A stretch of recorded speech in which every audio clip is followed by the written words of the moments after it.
तर बघा आजचा व्हिडिओ आपला हिंदीचा आहे. ठीक आहे. हिंदीमध्ये आपण आज खरं तर आपण दोन पेपर बघणार आहोत, भाषा 1 आणि भाषा 2. जर तुम्ही हिंदी भाषा 1 म्हणून निवडली असेल तरीही तुम्हाला हा व्हिडिओ फायदेशीर ठरेल आणि भाषा 2 म्हणून निवडली असेल तरीही तुम्हाला हा व्हिडिओ फायदेशीर ठरेल. ठीक आहे. हिंदी आपल्या सगळ्यांना येते, काही एवढा अवघड विषय नाही आहे. 30 मार्कासाठी पेपर असतो. आपल्याला कमीत कमी 27-28 मार्क याच्यात घ्यायचे आहे. या भाषेमध्ये 27-28 आणि दुसऱ्या भाषेमध्ये 27-28 अशा प्रकारे आपल्याला 50 मार्क भाषामध्ये कव्हर करायचे आणि उरलेले 40 मार्क आपल्याला दुसऱ्या विषयामध्ये जसं की गणित, पर्यावरण अध्ययन आणि बालविकास, बालमानसशास्त्र याच्यात करायचे आणि 90 प्लस आपल्याला सहजरित्या जायचे. तर ठीक आहे. वेळ वाया न घालवता आपण व्हिडिओ सुरू करूया. व्हिडिओ जर आवडला तर चॅनलला सबस्क्राईब करा, लाईक करा आणि कमेंट करा. तुमचं मत आहे, जे पण तुमच्या क्वेरीज आहे तुम्ही कमेंट करू शकता. मी तुम्हाला पर्सनली 100% रिप्लाय देण्याचा प्रयत्न करेन. ठीक आहे. चला, तर आजच्या व्हिडिओमध्ये आपण काय बघणार आहोत, तर सर्वप्रथम भाषा 1 मध्ये, ठीक आहे, भाषा 1 मध्ये आपण एक गद्यांश बघणार आहोत, म्हणजेच पॅसेज बघणार आहोत. तो 9 मार्काचा असणार आहे. ठीक आहे. एक काव्यांश बघणार आहोत म्हणजे पोयम, ती 6 मार्काची असणार आहे. असे म्हणून 15 मार्क होणार आहे. ठीक आहे. आणि पॅडागॉजीचे 15 प्रश्न, असे आपले 30 प्रश्न. त्याच्यानंतर याच व्हिडिओमध्ये भाषा 2, एक गद्यांश 7 मार्कासाठी आणि दुसरा गद्यांश 8 मार्कासाठी, असे 15 मार्क आणि 15 मार्क पद्यांशी, असे 30 मार्क. म्हणजे आपण या व्हिडिओमध्ये एकूण 60 मार्कांचा अभ्यास करणार आहोत. आणि 60 मार्क तुम्ही हा जर व्हिडिओ बघितला तर तुम्हाला हिंदीमध्ये अजून काहीही करायची गरज नाहीये. कंटिन्युअसली आपण 60 प्रश्न इथं याच व्हिडिओमध्ये सॉल्व्ह करणार आहोत. चला, मी सुरू करतो व्हिडिओ. तर पहिले सुरुवात आपण पॅडागॉजी पासून करतोय. पॅडागॉजीचे 15 प्रश्न आपण घेणार आहोत भाषा 1 चे. तर प्रश्न क्रमांक 91, प्रश्न मी वाचतो. तुम्हाला एक्सप्लेनेशन हिंदीमध्ये पाहिजे असेल तर मी हिंदीमध्ये सुद्धा देतो आणि मराठीमध्ये पाहिजे असेल तर मराठीमध्ये सुद्धा देतो. ठीक आहे. सर मी हिंदीमध्ये प्रश्न वाचतो. उस युक्ति का चयन कीजिए जो नीचे दिए गए उदाहरण से मेल खाती है. म्हणजे आपल्याला एक उदाहरण दिलेलं आहे, एक सेंटेन्स दिलेला आहे आणि तो खाली दिलेल्या पर्यायांमध्ये कशाची मॅच होतो आपल्याला असं इथं विचारलंय. मी मराठीमध्ये तुम्हाला याच्यासाठी ट्रान्सलेशन करून सांगतोय की खूप सारे शब्द असे असतात की ज्याचा मराठीचा अर्थ आपल्याला कळत नाही. तर बघा, वाक्य काय दिलेलं आपल्याला, कोणीतरी म्हणते, म्हणजे फॉर एक्झाम्पल एखादा विद्यार्थी म्हणतो किंवा विद्यार्थिनी म्हणते, काय म्हणते, मैं भाषा पर ध्यान केंद्रित रखती हूँ, मैं इस बात का पूरा ध्यान रखती हूँ कि यह सही हो. म्हणजे एक मुलगी म्हणते की मी भाषेवर मी जे बोलते मी त्याच्यावर माझं लक्ष केंद्रित करते आणि मी या गोष्टीवर माझं पूर्ण लक्ष असतं की मी काय बोलतेय.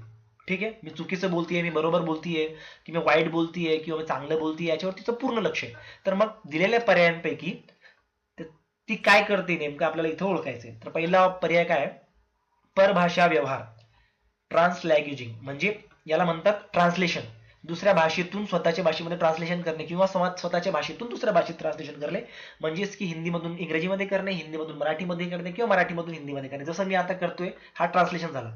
दुसरा पर्याय याद करणे. याद करणे म्हणजे पाठ करणे. पाठांतर होतंय का? नाही. तर पर्याय क्रमांक 1 पण नाही इथे, पर्याय क्रमांक 2 पण नाही. तिसरं काय, पुनरावृत्ती करणे. पुनरावृत्ती करणे म्हणजे वारंवार तेच बोलणे, रिपीट करणे, त्याला पुनरावृत्ती करणं असं म्हणतात हिंदीमध्ये. तर हा पण पर्याय नाहीये. तर काय, स्वनिरीक्षण हा पर्याय बरोबर आहे, म्हणजे पर्याय क्रमांक 4. ती स्वतःचं निरीक्षण करते की मी बरोबर बोलतेय का, मी चूक बोलतेय, माझ्याकडनं काही चूक तर होत नाहीये. तर अशा प्रकारे पर्याय क्रमांक 2 हा आपलं उत्तर इथं असणार आहे. बघा, ही जी पीडीएफ आहे, ही जी मार्क केलेली पीडीएफ आहे, तुम्हाला जर ती पाहिजे असेल तर आपल्याच टेलिग्राम चॅनलवर डिस्क्रिप्शन बॉक्समध्ये लिंक मी दिलेली आहे, तर तुम्ही जॉईन करा. तिथे ही पीडीएफ मी अपलोड करून देईल, तिथे तुम्ही डाउनलोड करा. जेव्हा पण तुम्ही असं रिव्हिजन कराल तर तुम्हाला कळेलच याची उत्तर काय, उत्तर मी असं टिक मार्क करून तुम्हाला इथं देऊन टाकेल. चला, पुढचा प्रश्न बघूया. प्रश्न क्रमांक 92 काय म्हणतोय, प्रश्न क्रमांक 92, तर कक्षा 2 के विद्यार्थी एक कविता गा रहे हैं. बघा, वर्ग दुसरीचे विद्यार्थी एक कविता म्हणत आहेत आणि कविता काय बघा, यह मेरी नाक है यह मेरे कान है. म्हणजे ते म्हणतात ही माझी नाक आहे आणि हे माझे कान आहेत.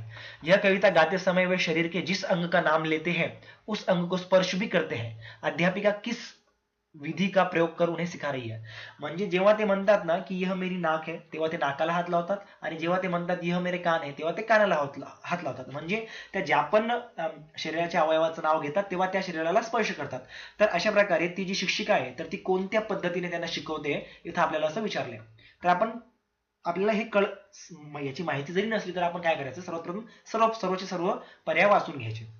जसं की पर्याय क्रमांक 1 मध्ये काय म्हणतंय, विभिन्न दर्शनग्राही, ठीक आहे, वाचून घ्या, श्रव्य भाषिक, संप्रेषणात्मक भाषा शिक्षण आणि समग्र भौतिक प्रतिक्रिया.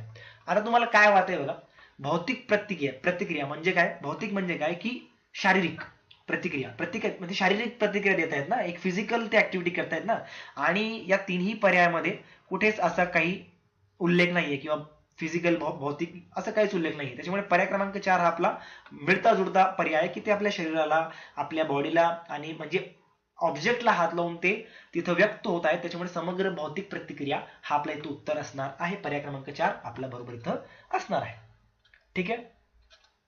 व्हिडिओ जर आवडत असेल तर पूर्ण शेवटपर्यंत बघा. तुम्हाला हिंदीमध्ये दुसरं काहीही करण्याची गरज इथं पडणार नाहीये. पूर्णचे पूर्ण 60 प्रश्न शेवटपर्यंत बघत चला. ठीक आहे. तर प्रश्न क्रमांक 93 म्हणजेच 3. विद्यार्थी पिछली इकाई से शब्द लेकर 5 प्रश्नों के उत्तर समूह में देने का काम कर रहे हैं. वे अपने सवालों को दूसरे समूह के साथ अदला बदली करते हैं और सवालों के उत्तर देने की कोशिश करते हैं. यह किसका उदाहरण है. काही विद्यार्थी आहेत, तर ते विद्यार्थी काय करतात बघा की त्यांनी ग्रुप केलेले आहे आणि ते ग्रुपमध्ये काय करतात की स्वतः काही प्रश्न बनवतात, दुसऱ्या ग्रुपला विचारतात, दुसऱ्या ग्रुपला काही प्रश्न देतात, काही उत्तर देतात, म्हणजे ते एकमेकांना हेल्प करतायत आणि त्याच्यावरून ते शिकण्याचा प्रयत्न करतायत. तर हे कशाचं उदाहरण आपल्याला इथं विचारलंय. पर्याय वाचून घेऊया. सहपाठी आकलन, स्व आकलन, पृष्ठपोषण म्हणजे फीडबॅक, पठन आकलन. बघा आपण उलट दिशेने जाऊया. पठन आकलन म्हणजे काय, पठन आकलन म्हणजे तुम्ही ते पाठांतर करत आहात, त्याचं आकलन करतायत. इथं त्याचा काही प्रकार होत नाही, त्यामुळे पर्याय क्रमांक 4 चुकीचा आहे. पृष्ठपोषण फीडबॅक म्हणजे तुम्ही कोणती तरी गोष्ट शिकलात आणि त्याचं तुम्ही फीडबॅक देतात कुठेतरी की हा सारांश देतात, त्याला फीडबॅक म्हणतात. त्याच्यामुळे हा पण नाहीये. स्वआकलन पण नाही, कारण आपण थोड्याच वेळापूर्वी बघितलं. स्वआकलन म्हणजे काय की आपण जे करत आहोत त्याच्यावर लक्ष केंद्रित करणे. जसं की ती मुलगी प्रश्न क्रमांक 1 मध्ये आपण बघितली, ती मुलगी काय करत होती, जे पण बोलायची ती लक्ष ठेवायची की मी बरोबर बोलतेय का, मी चुकीचं बोलतेय का, माझ्यात काय सुधारणा व्हायला पाहिजे, म्हणजे ती स्वतःवर लक्ष ठेवतीये, त्यालाच स्वआकलन म्हणतात. आणि पर्याय क्रमांक 1 सहपाठी आकलन, तर बिलकुल हा पर्याय बरोबर आहे. ते जे सहपाठी आहेत, जे छात्र आहेत, जे एकमेकांचे मित्र आहेत, जे एका वर्गामध्ये आहेत, ते एकमेकांची हेल्प करून एकमेकांचं आकलन करत आहेत. त्याच्यामुळे पर्याय क्रमांक 1 हा आपल्या इथं बरोबर उत्तर असणार आहे. पुढचा प्रश्न, प्रश्न क्रमांक 94. मुझे यह काम बहुत ही पसंद है. जब अध्यापिका मुझे एक कार्ड देती है जिस पर कोई शब्द या वाक्य लिखा होता है, मैं उससे संबंधित अभिनय करती हूं और समूची कक्षा उस शब्द या वाक्य के बारे में अनुमान लगाते हैं. शिक्षार्थी की प्राथमिकताओं के साथ शिक्षार्थी की टिप्पणी की पहचान कीजिए. बघा इथं काय सांगितलंय की मला हे काम खूप आवडते असे एक विद्यार्थिनी म्हणते. जेव्हा शिक्षिका मला कार्ड देते आणि त्या कार्डवर एक शब्द लिहिलेला असतो, त्या शब्दाचा अर्थ मी बाकीच्या विद्यार्थ्यांना स्टेजवर म्हणा अनुभव म्हणजे ऍक्टिंग करून दाखवते, अभिनय करून दाखवते आणि ते विद्यार्थी तो शब्द ओळखतात. ठीक आहे. तर त्या विद्यार्थ्याची जी प्राथमिकता आहे, ती म्हणण्याच्या मागची जी प्राथमिकता ती आपल्याला इथं ओळखायची. काय असेल बघा, आपण ते पर्याय वाचून घेऊया. जब मैं गतिबोधक तरीके से संलग्न रहती हूं तो मुझे भाषा अच्छी तरह से याद रहती है. ठीक है. पर्याय क्रमांक 1 असा आहे. जब मैं देखती हूं तो मुझे भाषा अच्छी तरह से याद रहती है. पर्याय क्रमांक 2 असा आहे. जब मैं सुनती हूं तो मुझे भाषा अच्छी तरह से याद रहती है. ठीक है. आणि चौथा आहे, जब मैं कार्ड से वाक्य को याद करती हूं तो मुझे भाषा अच्छी तरह से याद रहती है. बघा पर्याय क्रमांक 4 हा आपला इथं बरोबर उत्तर आहे. सॉरी पर्याय क्रमांक 1.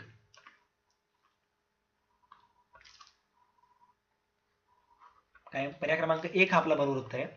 आता तू कसं काय, तर ही जी पद्धत आहे याला गतिबोधक पद्धत म्हणतात.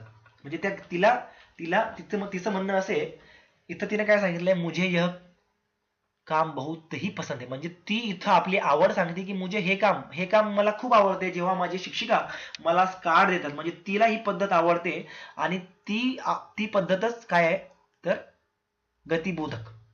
गतिबोधक तरीका इसको बोला जाता है. तो पर्याय क्रमांक 1 हमारा सही जवाब होगा यहाँ पर. चलिए अगले प्रश्न की ओर. प्रश्न क्रमांक 95. निम्नलिखित कथनों को पढ़िए तथा सही विकल्प का चयन कीजिए. बघा इथं एक अभिकथन दिलेलं आहे आपल्याला आणि एक तर्क दिलंय. 2 वाक्य दिलेले आहेत आणि त्या दोन वाक्याचा संबंध आपल्याला इथं शोधून काढायचं की बुवा यांचं काय संबंध आहे. तर अभिकथन वाचूया आपण. विद्यालय में प्रवेश करने वाले सभी बच्चे अपनी आयु अनुसार भाषा के सक्षम प्रयोगकर्ता होते. इथं काय सांगितलंय की विद्यालय म्हणजे स्कूलमध्ये जे पण विद्यार्थी प्रवेश करतात तर ते आपल्या वयानुरूप भाषेचा उपयोग करतात असं इथं आपल्याला विचारलंय त्यांनी, म्हणजे सांगितलंय. ते चुकीचं पण होऊ शकतं किंवा बरोबर पण होऊ शकतं. तर समजा आता तुम्हाला इथे मी ट्रिक सांगतो. काय सांगतो मी तुम्हाला इथं ट्रिक सांगतो. जर तुम्हाला अभिकथन म्हणजे हा पहिला वाक्य बरोबर वाटत असेल, तुम्हाला काय बरोबर वाटत असेल समजा, तर मला सांगा तुम्ही विद्यालयामध्ये जेव्हा विद्यार्थी प्रवेश करतात तर ते त्यांच्या वयानुरूप भाषेचा प्रयोग करतात का? बिलकुल करतात. जसं जसं त्यांचं वय वाढतं तसं तसं भाषेबद्दल त्यांची म्हणजे त्यांचं समज वाढते, त्याच्या भाषेमध्ये त्यांचं व्यवस्थीकरण होतं, ते वेगवेगळ्या चांगल्या पद्धतीने बोलू शकतात, त्यांचे शब्दसंग्रह त्यांचा वाढतो, ते आधीपेक्षा जास्त शब्दांचा उच्चार करतात. ठीक आहे, हे बरोबर आहे ना, मान्य आहे तुम्हाला? त्याच्यामुळे हे जे अभिकथन दिलेलं आहे ते काय बिलकुल बरोबर आहे. तर आपण 1 मिनिटासाठी इथं लिहून घेऊ की हा अभिकथन बरोबर आहे. आता आपण तर्क वाचूया. ठीक है, तर्क क्या म्हणतोय कि भाषिक और सांस्कृतिक विविधता के कारण वे अपनी योग्यताओं का प्रदर्शन नहीं कर पाते. आता इथं काय सांगितलंय? भाषिक.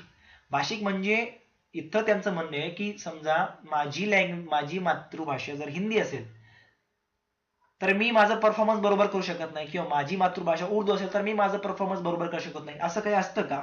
एखाद्या विद्यार्थ्याची भाषा एखाद्या विद्यार्थ्याचं परफॉर्मन्स त्याच्या भाषेवर डिपेंड असतं का? बिलकुल नाही. असं काहीच भाषा कधीही आपल्या परफॉर्मन्सच्या यशात येऊ शकत नाही. हा एक म्हणजे खरी गोष्ट आहे. ठीक आहे, त्याच्यामुळे हा पर्याय कुठे ना कुठे इथंच चुकतो.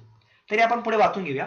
सांस्कृतिक विविधता के कारण, म्हणजे त्यांचं काय म्हणणं आहे की ते 2 कारण दाखवली आहे.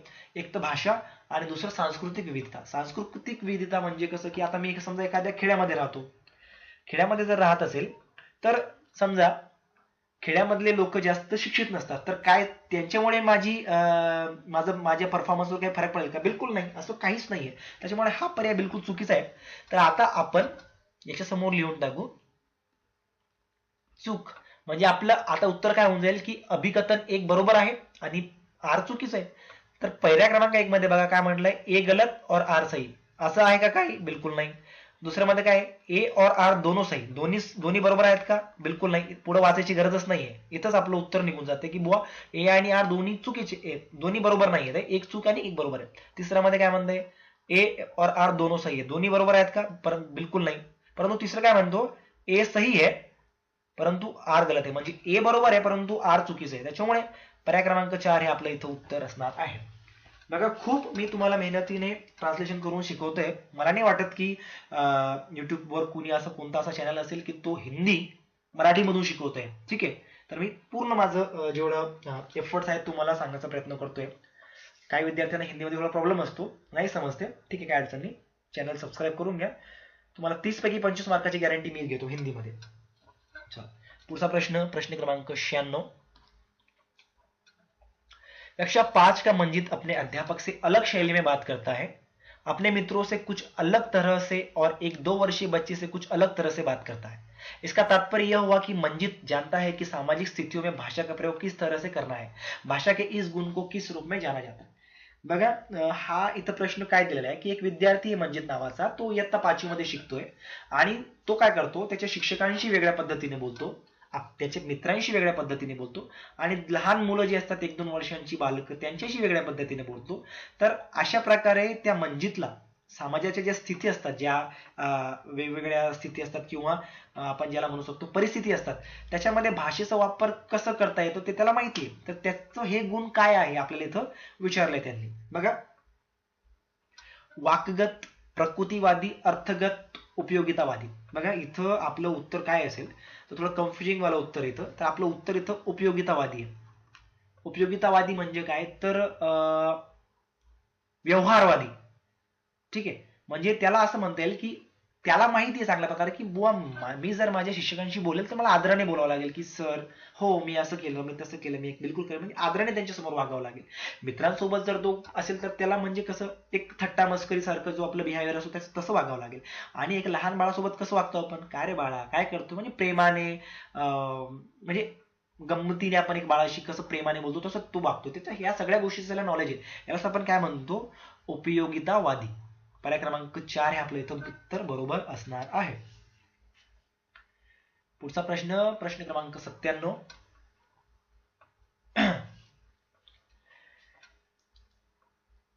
एक माँ ने इस बात की ओर ध्यान दिया कि उसकी बच्ची कभी कभी ऐसे शब्द बोल जाती है जो न तो उसने कभी किसी वयस्क से सुने हैं और न ही अपने भाई बहनों से सुने हैं। इस बात को लेकर वह भ्रमित है, क्योंकि उसका मानना है कि बच्चे अपने परिवार और आसपास के परिवेश में लोगों का अनुकरण करके भाषा सीखते हैं। उसका यह मत किससे प्रतिध्वनित यानी मेल खाना होता है।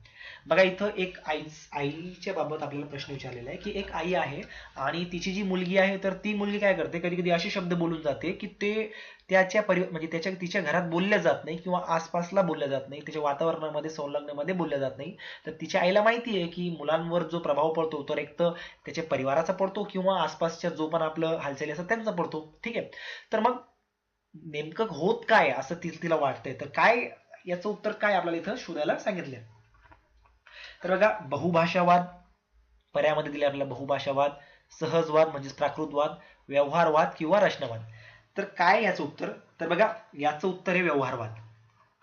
म्हणजे काय असतं, काही काही गोष्टी असतात अशा असतात की आपण जरी त्या ऐकल्या नाहीत तर त्या व्यवहारामध्ये असताना म्हणजे कुठून ना कुठून आपल्याला त्या म्हणजे अवगत होतात आणि आपण तिचा कुठे ना कुठे वापर करत असतो। जसं की समजा एखादा लहान मुलगा आहे, त्याच्या घरामध्ये हिंदीमध्ये बोललं जातं किंवा मराठीमध्ये बोलतो आपण सहजरित्या, पण कधी कधी काही सेंटेन्स काही इंग्रजीचे सेंटेन्स ते टीव्ही वरून ऐकतात आणि नंतर तेच ते त्याचा उच्चार करतात।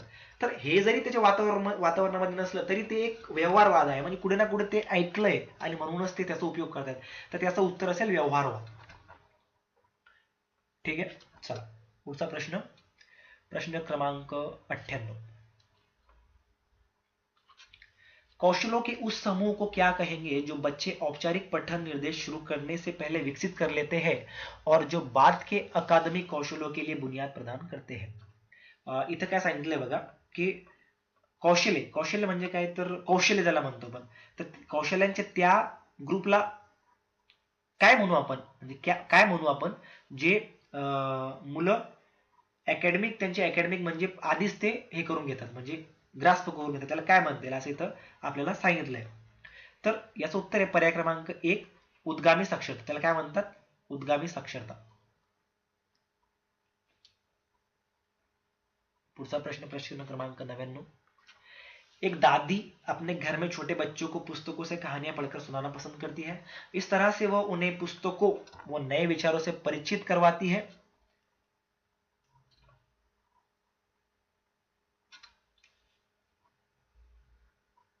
और बच्चे भी इस प्रक्रिया में सक्रिय रूप से संलग्न रहते हैं। इस तकनीक को किस रूप से जाना जाता है। बघा एक आजी आहेत, त्या आजींना लहान मुलांना घेऊन पुस्तक घेऊन त्याच्यातल्या ज्या गोष्टी आहेत ते त्यांना ऐकायचं खूप आनंद म्हणजे खूप आवड आहे आणि ते मुलं पण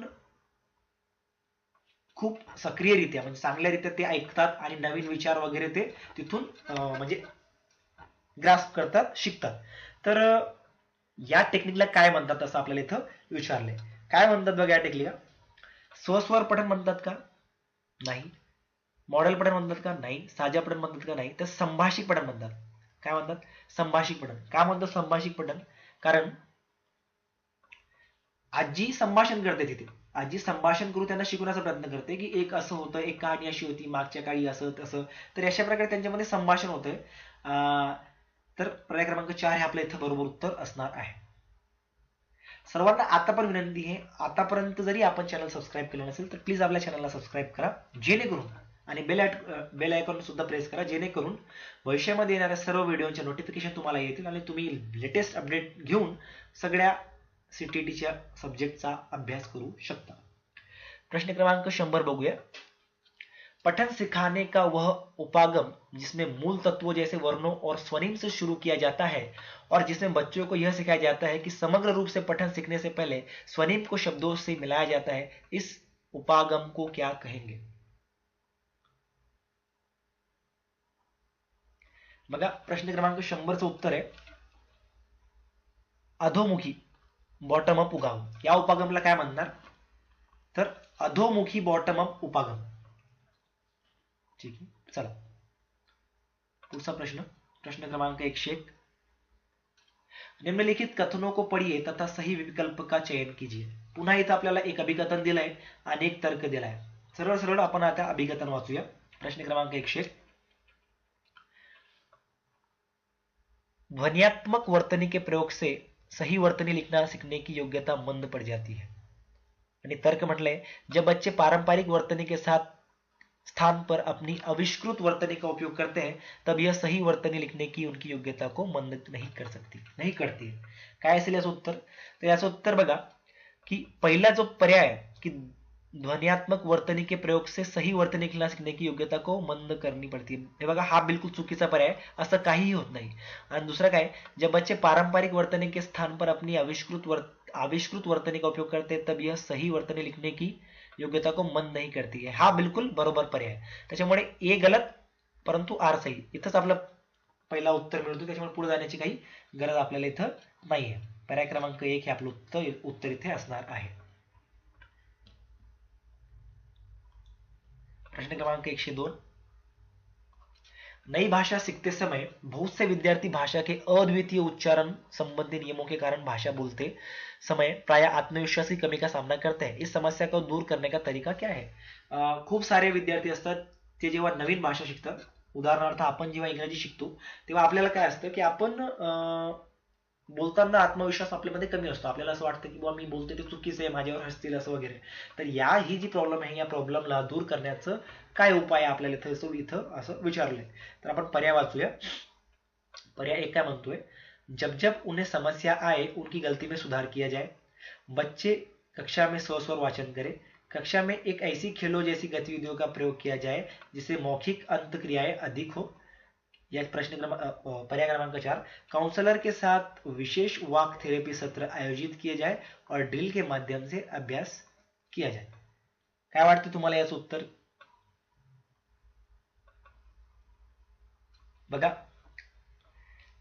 जब जब उन्हें समस्या आए उनकी गलती में सुधार किया जाए। बघा, जर एखादा मुलगा बोलताना चुकतोय, ठीक आहे, त्यांना डोंटच्या ऐवजी डज म्हटलं किंवा काही, आपण त्याला तेव्हा जर बोलला गेलो तर त्याच्यात काही इम्प्रूव्हमेंट होणार नाही, त्याचा आत्मविश्वास पूर्ण डगमेल, त्याला वाटेल अरे मी आताच बोलण्याचा प्रयत्न केला, सरांनी सांगितलं की माझं वाक्य चुकलं, म्हणजे त्याचा जो आत्मविश्वास आहे, त्याचा जो कॉन्फिडन्स आहे तो वाढण्याऐवजी कमी होईल आणि आपल्याला इथं त्याचा कॉन्फिडन्स वाढवायचा आहे। त्याच्यामुळे पहिला पर्याय आपल्याला हा चुकेल। दुसरा, बच्चे कक्षा में सस्वर वाचन करे, इथं म्हटलंय बघा की मुलांनी जोरात वर्गामध्ये वाचन करायला पाहिजे। बघा, वाचनाचं आणि भाषा बोलण्याचं काही संबंध नाही, ठीक आहे, वाचनाने फरक पडतो, काही शब्द नवीन आपल्या सबकॉन्शियस माइंड मध्ये जातात, पण त्याला त्याच्यामुळे त्याचा आत्मविश्वास वाढणार आहे का? बिलकुल नाही। त्याच्यामुळे पर्याय क्रमांक 2 हा बरोबर नाही।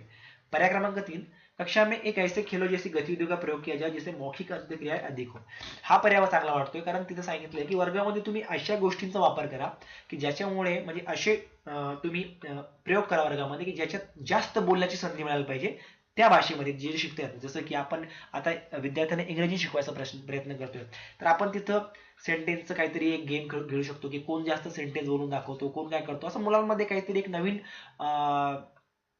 खेळाचा प्रकार वगैरे काहीतरी असं हे करणे, इम्प्रूव्हमेंट करणे किंवा प्रॅक्टिकल करणे, तर त्याच्यामुळे काय होईल की त्यांना कॉन्फिडन्स लेवल त्यांचा वाढेल की बुवा मी 4 सेंटेन्स बोलले, त्याने 5 बोलले तर मी 6 बोलण्याचा प्रयत्न केला, अशा प्रकारे त्यांची डेअरिंग वाढून त्यांची हिंमत वाढेल। त्याच्यामुळे पर्याय क्रमांक 3 हे आपलं बरोबर उत्तर आहे।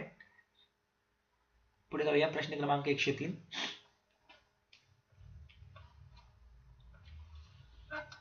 कक्षा 3 की अध्यापिका अपने शिक्षार्थियों को नई शब्दावली से परिचित करवा रही है। तिसऱ्या वर्गाची शिक्षिका विद्यार्थ्यांना नवीन शब्द शिकवते, जे शब्द त्यांनी कधी शिकलेले नाहीत असे नवीन शब्द शिकवत आहे। निम्नलिखित में से कौन सा नई शब्दावली सिखाने का प्रभावशाली तरीका है? खाली दिलेल्या पर्यायांमधून कोणता पर्याय म्हणजे कोणता जो म्हणजे कोणता पर्याय बरोबर आहे की तो जो त्याच्यामुळे त्यांना जास्त चांगल्या प्रकारे शिकता येईल। तर पहिला काय कि अध्यापिका श्याम पट्ट पर शब्द का अर्थ लिखे और शिक्षार्थियों को उसे याद करने के लिए कहे। बघा, श्याम पट्ट म्हणजे ब्लॅकबोर्ड,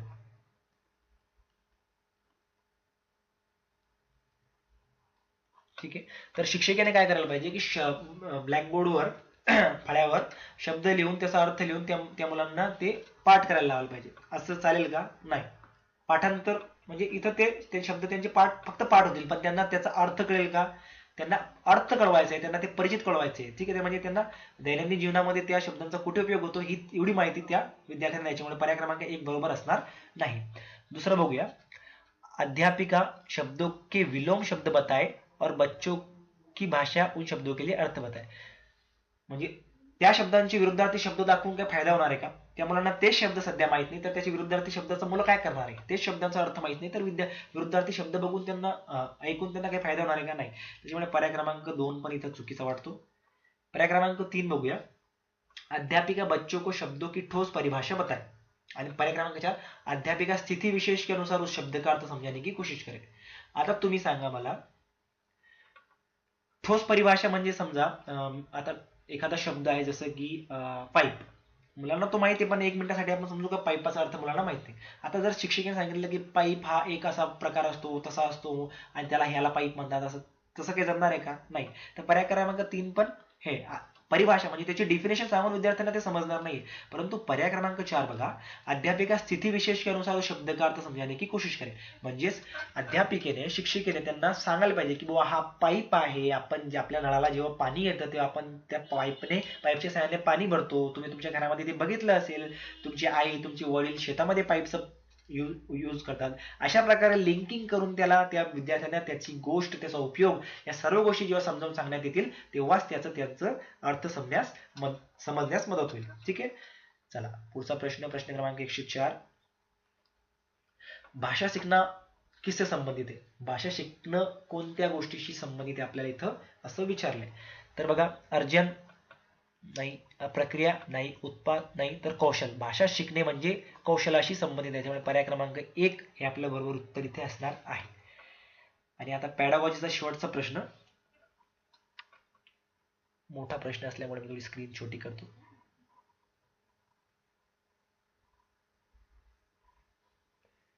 ठीक है. पठन के तरीकों का पाठक को क्या करना चाहिए? मिलान कीजिए. आपल्याला जोड्या लावायच्या इथं. तर आता आपण वाचून घ्या. इथं दिले आपल्याला पठन के तरीके आणि इथं पाठक को क्या करना चाहिए. अनुमान, निष्कर्ष निकालना, संदर्भ से जोड़कर अर्थ निकालना, गहन पठन आणि पाठ्य वस्तू के संयोजन की पहचान. अशा प्रकारे आपल्याला 4 इथं त्यांनी 5 हे दिलेले आणि पाठक को क्या करना चाहिए मैं काय सांगितलंय, लेखक कैसे लिखते हैं इसके आधार पर यह सुनिश्चित करना चाहिए कि लेखक क्या महसूस करते हैं. आता बघा आपण काय करूया,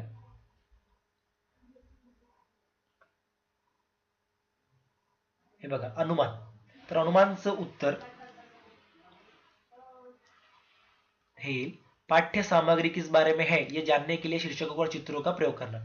बघा आपण जे वर्गामध्ये जातो तर तेव्हा आपण विद्यार्थ्यांना काय करतो, कोणताही धडा किंवा कोणताही चॅप्टर शिकवण्याआधी त्यांना आपण एक काहीतरी त्याची हिंट देतो की बस विचार, म्हणजे फॉर एक्झाम्पल मला जर एखाद्या झाडाविषयी काहीतरी शिकवायचंय तर मी सांगेल त्यांना की आपल्याला ऑक्सिजन कुठून मिळतो, असं तसं, म्हणजे त्यांना हिंट देऊन आपण चित्र वगैरे दाखवून त्यांना ते त्यांच्याकडून करून घेऊ की सर आज आपल्याला झाडाबद्दल शिकवणार आहे. त्याच्यामुळे पर्याय क्रमांक 1 म्हणजेच काय की अनुमान लावावं लागणं. त्याच्यासाठी काय दिलेलं आहे की पाठ्य सामग्री किसके बारे में है ये जानने के लिए शीर्षकों और चित्रों का प्रयोग करना. ठीक आहे. त्याच्यानंतर दुसरं बघूया, निष्कर्ष निकालना. तर निष्कर्ष निकालना म्हणजे काय, हे बघा हे इथं येईल निष्कर्ष निकालना. बी, लेखक कैसे लिखते हैं इसके आधार पर यह सुनिश्चित करना चाहिए कि लेखक क्या महसूस करते. म्हणजे क्या महसूस करते आपल्याला हे ओळखायचं, त्याच्यामुळे हेच निष्कर्ष काढणे याचा अर्थ असा होतो. त्याच्यानंतर बघा इथं बघूया आपण, आपल्याला ए मिळाला, बी मिळाला. एचा काय आहे तर एचा व्ही आहे. तर बघा इथं एचा व्ही कुठे दिलेला आहे, इथं, आणि बीचा आय इथं आहे. त्याच्यामुळे पर्याय क्रमांक 2 हे आपल्या इथं बरोबर उत्तर असणार आहे. पुढे आपल्याला जाण्याची गरजच नाही, पुढे एवढं वाचून आपलं वेळ वाया घालण्याची गरजच नाही. ठीक आहे. अशा प्रकारे आपले पहिल्या हाफचे 15 प्रश्न पॅडागॉजीचे झालेले आहेत. ठीक आहे. पुढच्या व्हिडिओमध्ये आपण बाकीचे जे गद्यांश आणि एक काव्यांश जो सांगितला होता त्याचे आपण उद्याच्या व्हिडिओमध्ये घेणार आहोत. ठीक आहे. धन्यवाद.